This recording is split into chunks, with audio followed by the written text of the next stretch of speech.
तो what's up guys, welcome to my channel. I hope आप सब अच्छे होंगे।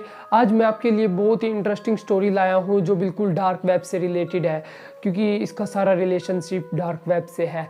और अगर आप इस स्टोरी को पूरा देखोगे तो आपको मतलब समझ आएगा कि स्टोरी में है क्या। और ये जो स्टोरी है ये बिल्कुल सच्ची घटना पर आधारित है।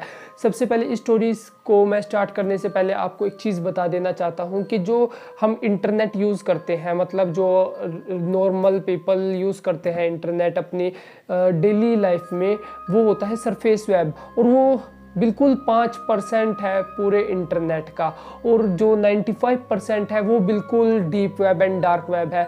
डार्क वेब एक ऐसा प्लेटफॉर्म है जहाँ पर मतलब मैं ये कहता हूँ बहुत ही गंदी चीज़ें होती हैं, जहाँ पर ड्रग्स बेचे जाते हैं और मतलब बहुत ही ज़्यादा क्राइम वाली जगह होते हैं। उस चीज़ को यूज़ करते हैं जो गैंगस्टर होते हैं। तो ज़्यादा टाइम ना देते हुए मैं आपको अब ये स्टोरी के बारे में थोड़ा बता देता हूँ। स्टोरी बहुत ही नॉर्मल है और मतलब इसमें जो डार्क वेब से इंसिडेंट हुआ है वो मैंने इसमें शो किया है बिल्कुल एनिमेशन की मदद से। तो वीडियो को पूरा एंड तक देखना और चैनल को सब्सक्राइब करना मत भूलना। तो वीडियो शुरू करते हैं अब।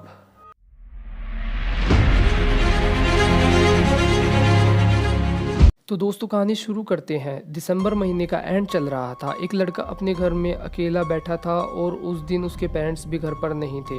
वो आराम से बैठा हुआ गेम्स खेल रहा था। फिर उसके दिमाग में पता नहीं क्या आया। उसके कुछ फ्रेंड्स ने उसको डार्क वेब के बारे में बताया था। उसके दोस्त ने उसको बताया था कि ये बहुत ख़तरनाक जगह है। उसने एक कैनिबल्स प्लेटफॉर्म की भी बात करी थी जहाँ पर इंसानों का मांस मिलता है। फिर उसने डीप वेब को लॉगिन करने के लिए टॉर्क ब्राउज़र को ओपन किया। जैसे उसने टॉर्क ब्राउज़र को ओपन किया तो वहाँ पर बहुत ही गंदा कंटेंट हो गया। जैसे जैसे वो स्क्रॉल करता जा रहा था वैसे वैसे वहाँ पर गंदा कंटेंट उसको दिखाई दे रहा था और बहुत ही डरावना, जिससे उसके रोंगटे खड़े हो गए थे। फिर जैसे उसने स्क्रॉल किया और उसका मूवी देखने के लिए उसने एक वीडियो पर क्लिक किया तो उसके सामने एक लिंक ओपन हो जाती है जिस पर लिखा हुआ था कमज़ोर दिल वाले ना देखें, अगर हिम्मत है तो ओपन करें। बिना सोचे समझे उसने उस लिंक को ओपन कर दिया। फिर अचानक उसकी स्क्रीन काली हो गई। बस लाइव लिखा आ रहा था उसकी कंप्यूटर की स्क्रीन पर और कुछ नहीं दिखाई दे रहा था। फिर अचानक एक सफ़ेद रंग की लाइट ऑन हो जाती है। फिर उसके सामने एक गंदी सी किचन में एक औरत खड़ी थी। उसके बालों ने उसके चेहरे को पूरा ढक रखा था। उसने सफ़ेद रंग की एक पेशेंट वाले कपड़े डाल रखे थे जो कि बहुत गंदे थे। किचन हद से ज़्यादा गंदी थी। जगह जगह पर मिट्टी और जाले थे और हर जगह कॉकरोच घूम रहे थे। फिर उसने देखा कि उस औरत के हाथ में एक पुराना स्टॉलर है और जिस पर मिट्टी लगी है वो भी बहुत गंदा था। और वो ठीक ऐसा लग रहा था जैसे कि हॉरर फिल्म में चुड़ैल के हाथ में एक स्टॉलर होता है जो कि बहुत गंदा होता है। फिर अचानक एक बच्चे के रोने की आवाज़ आती है। उस लड़के को एहसास हुआ कि वो आवाज़ स्टॉलर से आ रही है। वो समझ नहीं पा रहा था कि ये आवाज़ कहाँ से आ रही है। बहुत तेज़ आवाज़ थी और वो इस देखकर घबरा रहा था। और वो लड़का देखकर ये कुछ नहीं समझ पा रहा था ये क्या हो रहा है। और वो औरत अपने हाथों से उस स्टॉलर को हिला रही थी।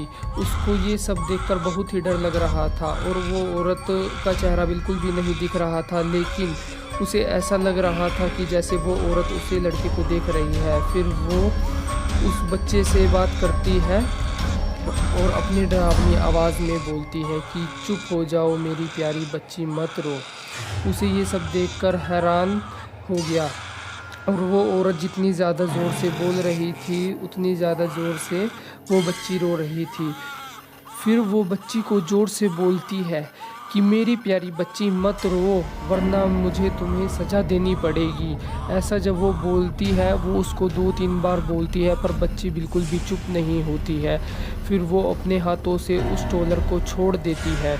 जब वो उस स्टॉलर को छोड़ती है तो ज़मीन पर एकदम झुक जाती है और वहाँ से कुछ उठाती है। जब वो उसको उठाती है और लाइट में ले जाती है तो इसको देखकर उस बच्चे के रोंगटे खड़े हो गए। जब उसको लाइट में ले जाती है तो उसमें दिखता है कि उस ग्लास के कंटेनर में बहुत सारी लाल कलर की बड़ी-बड़ी चींटियाँ हैं, जिनको देखकर उसको बहुत ही ज़्यादा डर लग रहा था।